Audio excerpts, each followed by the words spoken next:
Hi there, everyone. Welcome to Tech Tuesday. My name is Tom Levine, and I'm Cornerstone's technical specialist. So I'm here to show you how to get your internet up and running today. First off, just a few minor announcements. First, housekeeping. If you have a question, please feel free to enter it into the question box or chat during the presentation. If I think it's relevant to what we're covering at the moment, I'll answer it then, and if not, I'll be happy to answer it at the end. Of course, if you don't feel comfortable just asking a question openly in this webinar, that's fine. You'll find our recordings up online, but you can also connect with me at www.sierranstone.com and just type in a question, or you could give me a call. My phone number's there on the screen, and I'll be showing this again at the end of the presentation, so no need to take a note.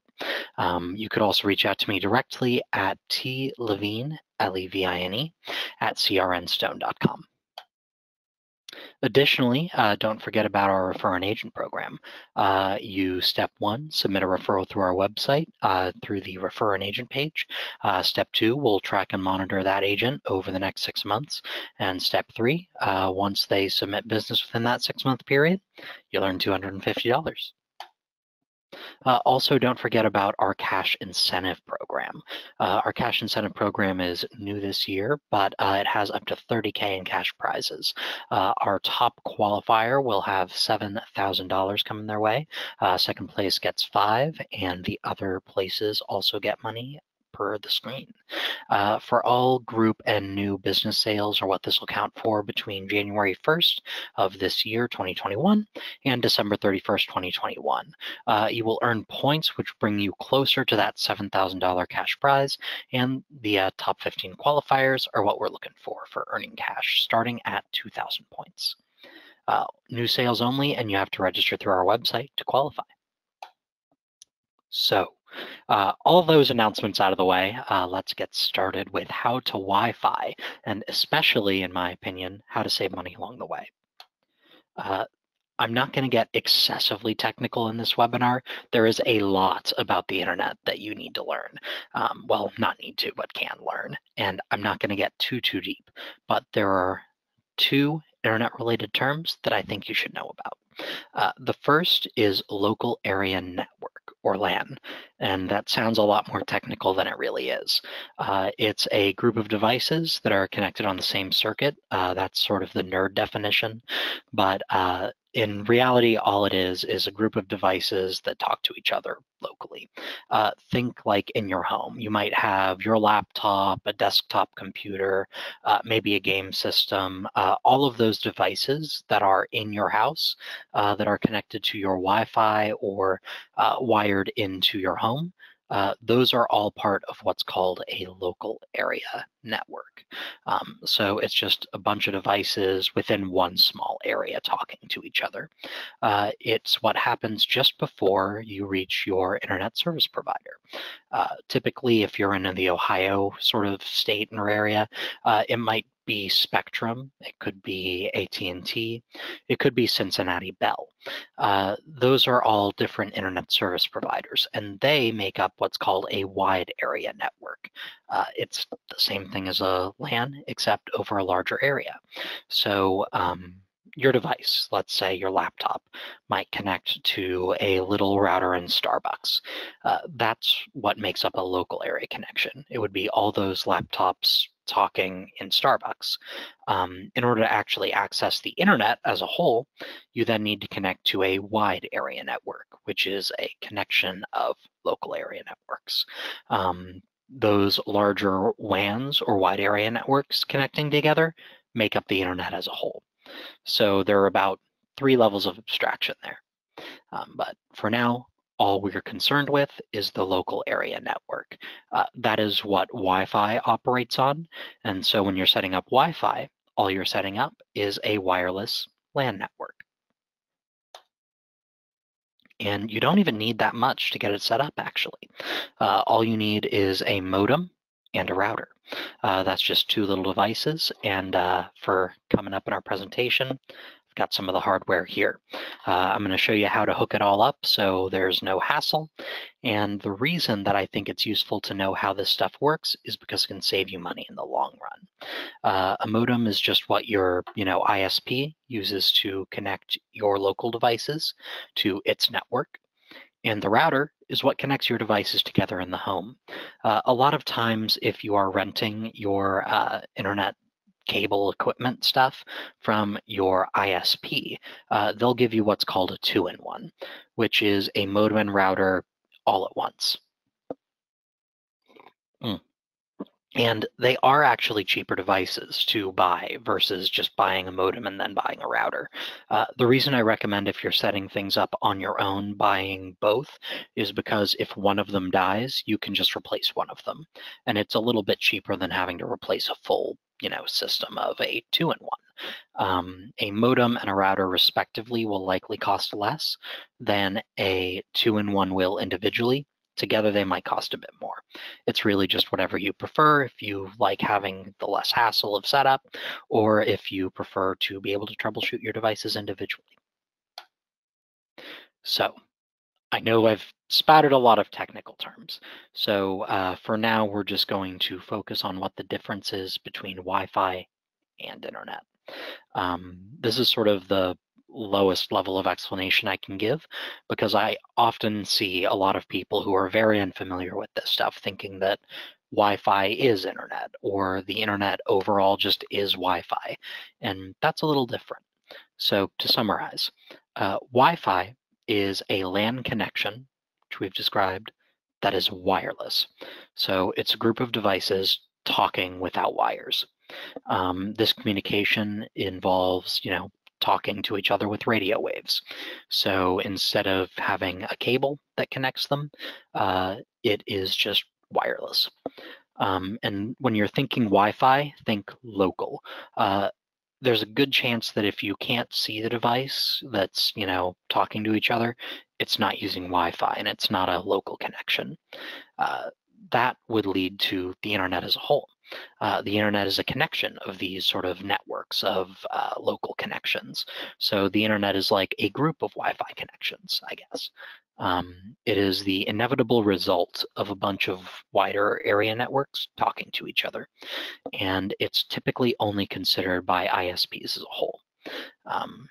Think about it this way. When you're talking to a website, or when you're trying to pull up Google, when you hit go and you type in www.google.com, your device talks to the Wi-Fi. That Wi-Fi network talks to your internet service provider, which talks to Google's server located elsewhere. That last little step from your local network to the server to Google, that is what the internet is. Your little device talking to your router, that is your local area connection. And that little bridge, that customer-facing side, is what we're going to try to set up today. That being said, going wireless, there are limits. We will get back to this a little later, but basically, if you're connected wirelessly, it won't be quite as fast as connecting wired, but we'll get to that. The average transfer speed is about 30 to 60% of what's advertised, and we'll get to that here again in a minute. So that being said, there are reasons to buy and set up your own Wi-Fi versus just using what your ISP provides. First off, are you renting your router? A modem and router combined cost generally between $150 to $200. That's just a general idea depending on your speed. If you have faster, more premium internet, you might have to pay a bit more to get the full, result out of that. But typically for most home applications, $200 is about what you'll max out at. Cincinnati Bell, I know, charges a $9.99 monthly fee for renting equipment, which can total about $119.88 per year. So if you stick with Cincinnati Bell and you buy your own equipment, after just 2 years, you'll have made your money back. Also, Spectrum used to charge close to $64 a month to rent their equipment without any promotions. That's a lot of money, considering you can just spend $200 and get the equipment yourself. That being said, they no longer have this practice to stay competitive with local internet providers like Cincinnati Bell. Now they just charge a $5 Wi-Fi fee, which is really annoying because most often times if you're getting your equipment from them, they'll just give you a 2-in-1 modem router and not give you the option of going wireless. So they'll still charge you $50 a month, which is $60 a year, which is only $20 under the cost of a less sophisticated router anyway, because the individual router costs about $80 in most applications. So either way, I personally would still buy it myself. Also, if you want to upgrade your internet in the future, it's always useful to just have higher end equipment. That way you can just jump between your wireless networks. You don't have to worry about, returning your modem or router, and it frees you up to switch your internet service provider if you don't like the service you're getting. So, that being said, how about a practical demonstration? What are all the devices you would need to set up your own internet, and about how much would it cost? Well, as I put up before, we need a modem, which is just a tiny little box that connects your local network to your internet service provider. We will also need a router or a 2-in-1, and we're going to need at least one cable. If you have a 2-in-1, you will only need this cable. This is a coaxial cable, and it's used for high-speed internet connections. Typically, that's what you'll be using, but sometimes if you don't have high-speed internet, you're going to be using a dial-up connection, and those use separate lines. I don't have those here today, and it's very atypical nowadays to see that type of connection. But if you do, we will be going over it here at the end. You'll also need your power cord for all of these devices. And if you're going the route I recommend, which is to buy a separate modem and router, you will need at least one of these.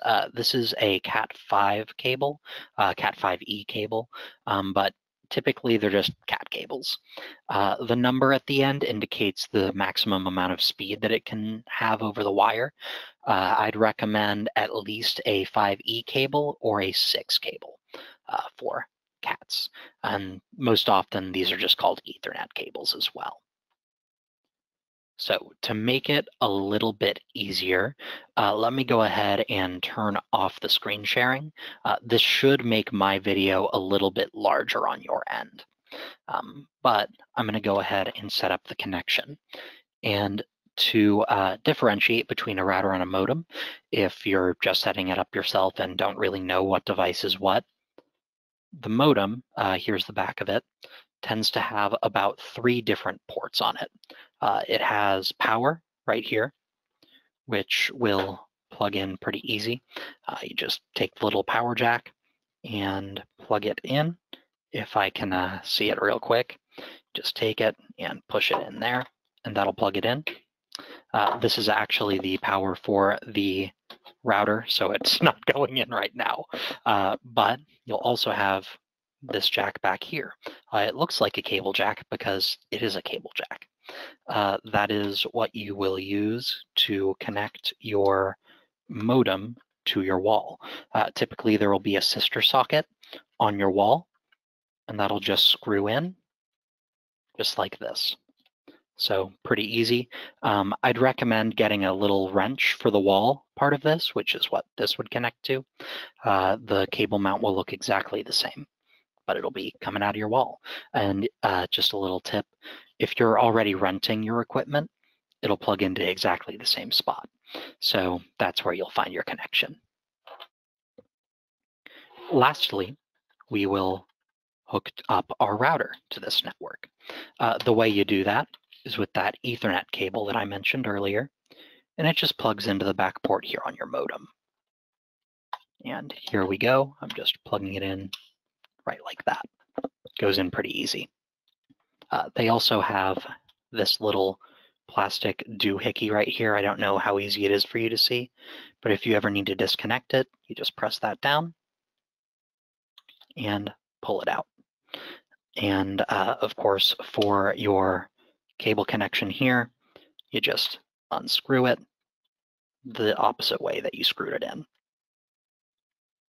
And that's how you would take care of it if you're moving. Now, that being said, that's your modem. And if you need me to go back through this again at the end, please let me know. I know I'm going a bit fast. Your router will have a few different connections on the back, but the other way to tell that it's a router, a wireless router versus a modem, it'll have these little antenna back here. These antenna are what is used to send the internet signal, basically, throughout your home. So that's kind of how it communicates. As a side note, before we set this up, if you hear of something called a Wi-Fi cage or a router cage, don't buy them. They're a scam. All it is a little Faraday cage, which is a device that blocks radio waves.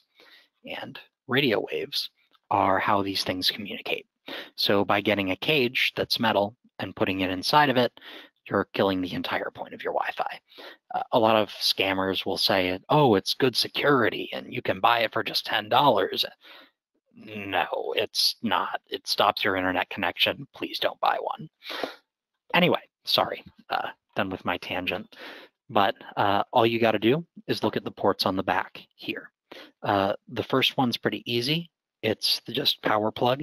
We'll go ahead and plug that in back here. And then you want to make sure that it's on. Typically, they'll have a little switch, like, here, I'll unplug it to show you, like this little black button here. And you just tap it to turn it on and off. There's also a bunch of these Ethernet ports here on the back. And this is actually a very good sample router because it's very easy to tell what's what. Typically, there's one line in over here, and then a bunch of lines out, typically about 4. You have to plug your Ethernet jack, which is this little cable here, into the port that tells you in. And typically they're either colored differently or labeled differently. If all else fails and you don't see any other connection or anything else on the back of your router, that will be the device labeled as this one is. Here, if I can get it to show, WAN, W-A-N. That means Wide Area Network, and we just covered what that is. It's the port that connects your router to your modem and hence your internet service provider. Also, if it's not colored differently, you're labeled WAN or in or something like that. Typically, it's the cable patch that is closest to the power button. So we plug in our power, which I've already done. And then we take the white Ethernet cable that we plugged into the back here and just put that into the WAN port or Ethernet in. And congratulations, we have Wi-Fi. That's it. That's all you need to do as far as a physical setup goes. People end up paying technicians about, $80 for setup. Sometimes it's a little more or a little less, but you're paying someone $80 to plug in 3 cables, which is kind of obscene in my opinion. And that's also part of why I recommend learning how to do this yourself. So now that we have the presentation back, I think the recording's a little apt. It's a pretty straightforward process. After that, there is one more step that you have to do, like absolutely have to do, and that's to call your internet service provider. I'm going to put the call numbers for Spectrum and Cincinnati Bell in the chat right now. Spectrum's call number is 877-309-5869. And Cincy Bell is 513-566-4101. Now, those numbers, the Cincinnati Bell number is just customer service, but they should be able to tell you where to go. What we need to do is we need to make sure we have the MAC ID, which is typically printed on the modem. And I'm just going to unplug what we just set up for the modem real quick in order to show you where that would be located typically. It's on the bottom of the most modems. And if we look for the MAC ID of this modem, it is listed right here. Typically, it's a string of numbers and letters, and all the letters will be uppercase. What this is called is the, well, we'll show it fully on the screen in a minute, but basically it's the ID that the modem uses to identify itself to your internet service provider. You have to provide that to them in order to make sure that you have service. Typically, you can call them using the number that I listed, or you can set it up through their webpage. You can do that from your phone or from any other connection, so long as you log into your account. And once you set that up, you're absolutely done. The WAN ID is what's used by your ISP. We don't really need to cover that in depth, but it's the number that your internet service provider assigns your modem once they have your MAC ID. And your MAC ID, which I just asked you to find on the bottom of your modem, is your media access control address, or ID. It is what's used by your router and your modem to identify itself within your local network and your wide area network. What that means is, in order for your internet to work, your carrier, your internet service provider or ISP, needs to know what device you're using to talk to it. And that's what this number does. Then your devices that connect to your modem through the router we just set up all have what's called an IP address. Excuse me. An IP address is just the address that is used by your device to tell the internet where to send its signal. A lot of times if you're talking to like a hacker or you see an email come through, they'll try to scare you and say, oh, I've got your IP address. And all that means is they know the identification number of your computer on a network. If you have a firewall or if you're going through a secured connection, that doesn't really mean that much. Because it doesn't mean that much, it's a very scary term. Most people who aren't tech smart would be freaked out. Don't worry. It's just an address used by your computer to identify itself in a network. So that being said, some people like to get a little more technical than just plug in the wires. And that's what wireless router management is for. In order to do this, you'll need your router's IP address, and typically you can find that on your computer or in the manual that comes with your router or modem. Your router is what you'll likely be using, but if you have a 2-in-1, it'll also be your modem. And that little patch cable that I used, you won't need if you use a 2-in-1. Your setup will be done once you plug in that wire that I used, the coaxial cable, and then you'll just call your internet service provider. If you do, you might want to do this. You just find your router's IP address, which you can do through wireless settings. In Windows 10, just escape from the presentation to do this, you would go to Network by hitting the Windows button and finding your network under the control panel. Internet options is what I clicked. Go into advanced, which is locked, or you'll go to network settings, go to, I believe, system, or here it is, over on the right, network and internet. It's right over here. And then you can go to Network and Sharing Center or view your network properties. And I'm not going to leave this up too terribly long, but that gives you the addresses you need in order to find it, you're going to want to enter the IPv4 address that I had listed up there. And if you're watching this as a recording, that number will be blotted out, but it's available through where I just showed you, which is just open up your settings, go to System, Settings,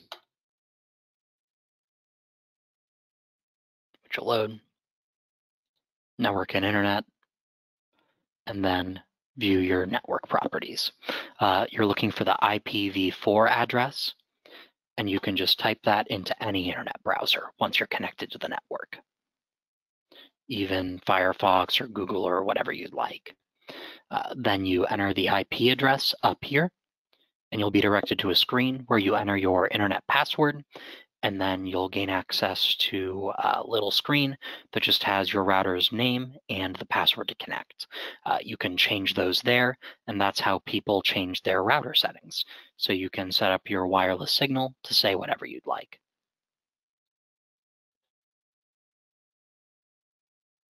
And that's what this is basically telling you to do. In Windows 7, it's the exact same thing. You go to the Network and Sharing Center, go to Settings or Advanced Sharing Settings, and then enter the IPv4 address. So now that you know how to set everything up and you know generally what the IDs mean, let's get you a little bit more information. Things like what to consider when finding a router and modem. In order to understand what you need to know two things. The first is how much data speed your hardware will handle. That means how many megabits per second, expressed as Mbps, that your hardware can handle. And I'll show you where to find that here in a moment. We're going to go through 3 different devices, a Wi-Fi router, a modem, and a 2-in-1, and compare and contrast them. The last thing you need to know, though, and the most important bit before you go shopping for hardware, is knowing how much speed you're getting out of your connection. Now, speed can be expressed in a variety of ways, but the number you're looking for and the number that is most advertised is megabits per second speed, which is Mbps. The most advanced connection you'll probably have on a home connection right now, or even a business internet connection, is gigabyte per second. That is 1,000 megabytes per second, or megabits. A gig connection is 1,000 megabits. And the real kicker about measuring these speeds is high speed means nothing. I consider super high speed to be 1,000 megabits per second or 1 gigabit. But personally at home, I don't even have that. I have a connection that's rated at about 400 megabits per second. And Cornerstone's internet connection roughly translates to about 300 megabits per second. So you don't even need anywhere near 1,000. High-speed internet is defined by the FCC as anything that is not one of those dial-up connections that we all used to use. Dial-up connections can get you up to 10 whole megabits per second of speed. But nowadays, modern high-speed, quote-unquote, internet connections normally rate at about 200 megabits per second minimum.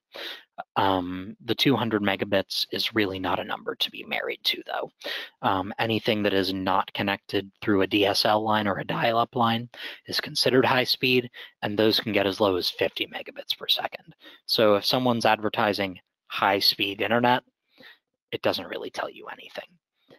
Look for a connection that is at least 200 megabits per second if you're doing light browsing and you just have one device connected. If you have multiple devices connected, I'd recommend about 400, which will translate to, if you're just getting internet, probably about $60 to $80 a month. That being said, it can vary. The first piece of equipment that we're going to cover, however, is your router. The reason we're starting with the router instead of the modem is that the routers are what people most often try to look at first. You've got a Wi-Fi speed listed up here. You've got Wi-Fi coverage, which is given in square feet. And you've also got number of device recommendations, Ethernet ports, and a whole lot of other jargon. And it's difficult to know where to start when you're just looking at this verbatim.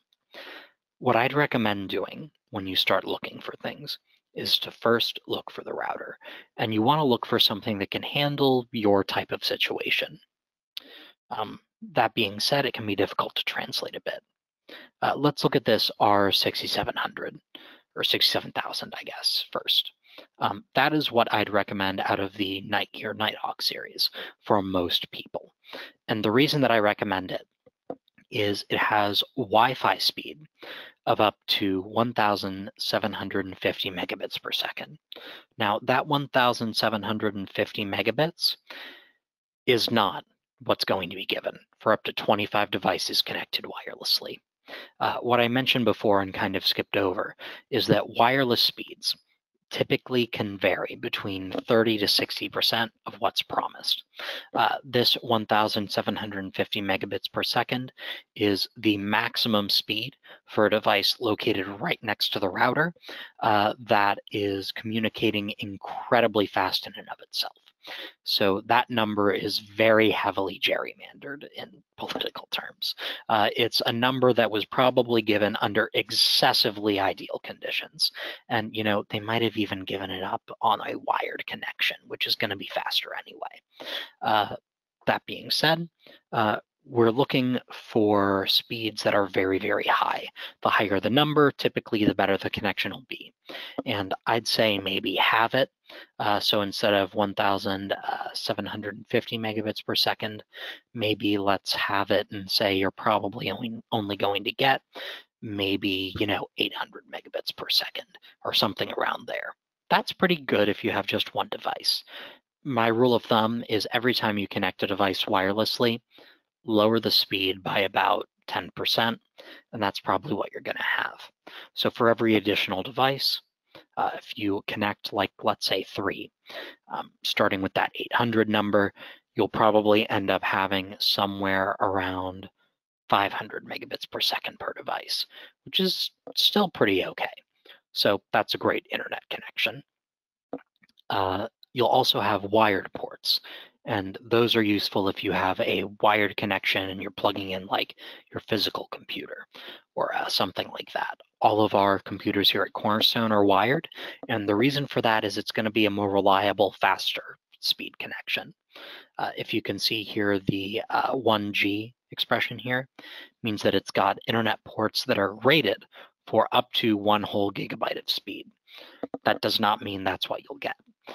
That means that the connection can hypothetically handle up to a gigabit per second. And if you connect 4 and you get that kind of a speed, I'd be surprised. Realistically, you're probably looking at about half of that per connection, which means this router would hold up to 400 megabits per second wired and about 400 megabits per wired on Wi-Fi. So you're fine if you're connecting with that kind of a speed. Anything higher, and I would recommend upgrading your router to the next tier at least, maybe a little bit more. But you're looking for speeds that are heavily in excess of the internet that you're trying to buy, and that can handle a lot of cross communication when you buy these. The cost of this router, by the way, is $80 with Prime. Without Prime, it's about 90. And it's a pretty good router. I don't have this model at home, but I've got one that's close to it. The next piece of equipment you'll need is a modem. And as you can already see, these are rated for a lot lower speeds. These will typically be the kink in your connection, what you'll be able to handle. The one I recommend on this page is actually the second tier one, the SB6190. That one can handle up to 600 megabits per second, and you want to buy a modem that actually can handle more than your connection speed will be with your ISP. The reason for this is your internet service provider will typically try to give you about an average speed. They won't, let's say you're buying 400 megabits per second. 90% of the time, that's not what you'll be getting. You'll be getting between 350 and 450 megabits per second. I personally have Spectrum at home, and I've bought up to 400 megabits per second from them. With my modem, which is actually this SB6190 at home, I have that connected, and it does me very well. I can go up to, 600 megabits per second with the modem, and typically, even though I pay for 400, my connection varies between 350 and 500 megabits per second. So sometimes I get speeds that I'm not even paying for. And that's why I'd recommend going up a bit. This modem itself costs about 85 bucks with Prime. Without Prime, it costs about 90. So 90 and 90 together is about $180. If you're using Cincinnati Bell, you'd pay that off in 2 years. And I've had my equipment for about 4 now. So without paying any fees or anything, all of it fully paid off, even if I just pay Spectrum within 4 years. The last piece of equipment is what I'd recommend if you're going for a 2-in-1. Now, 2-in-1s will save you money, absolutely, for sure. Instead of being about 180 bucks for the tier that I recommended before, for up to 600, this one, which is up to 600, will be about 160. So you'll save about 200 going for the AC2 model over here, the 7400. And I'm going to go ahead and just mark up the screen a little bit to make a bit more sense out of it. So that's this one over here. That being said, that's a 2-in-1 rated for 600 megabits. And most people will probably only need this model over here, which can get up to 400 megabits per second. That's for the cable internet plan speed. So that's the speed coming in from your service provider. If you're going to buy a 2-in-1, you'll want to look at these channel speeds right over here. As you can see, this one has 16x4 for their connection types. What that means is they have up to 4 ports, and each of those 4 ports is connected to 4 different cables individually. That's pretty good. And what that means is they've got 2 cables providing uplink, and 2 cables providing downlink typically. What these channels mean, the more connections, the more dedication you have per device. 2 per device is pretty okay. I prefer, 4 per device for both direction. So I look for the 24 number right here. And that's why I recommend this modem dash router. They're both the same sort of thing. Wi-Fi speeds. Now, here's where you'll get things a little fluctuated. The 1600 dual band concurrent speed means you can get roughly 400 megabits per second, probably. If we go back, here, let me go ahead and erase all the drawings and go back to that router that we had. As you can see, it provides up to 1700 megabits, or 1750 megabits per second AC. You can roughly take the total number and convert it directly to megabits per second. Then from there, roughly half it, and that'll be about your average speed. So with this one, we've got up to 1600 at the base price, which is actually about $109. Then you've got up to matching speed on that router alone, just at the second tier, which is $130.42. So that's why you can save a bit of money and still get some pretty good speed. It's also got the 4 ports, just like the other router. It's even got a USB port if you're trying to connect and program things yourself. And you've got some additional tech support available as well. So those are the 3 things that I'd recommend, especially that one right here, the 6950. I think that's a great deal at 130 if you're going to go for a 2-in-1. All you got to do is connect it with a coaxial cable to your wall, call in Spectrum or whoever your ISP is, and you can get it set up. That about covers it. So if you've got any other questions about Wi-Fi or modems and routers in general, please feel free to put it in the question or chat box, and I will get back to you. Additionally, you can reach out to me at the number on your screen, 513-487-5390, or via email at tlevine@crnstone.com. Feel free to include Tech Tuesday in your topic line, and I will be happy to get to it quickly. I filter out by topic line, so if you include that, I will get to it sooner. That being said, I've been our technical specialist, and that should about cover internet as far as the physical setup goes. So if you have any questions, feel free to let me know, and thank you.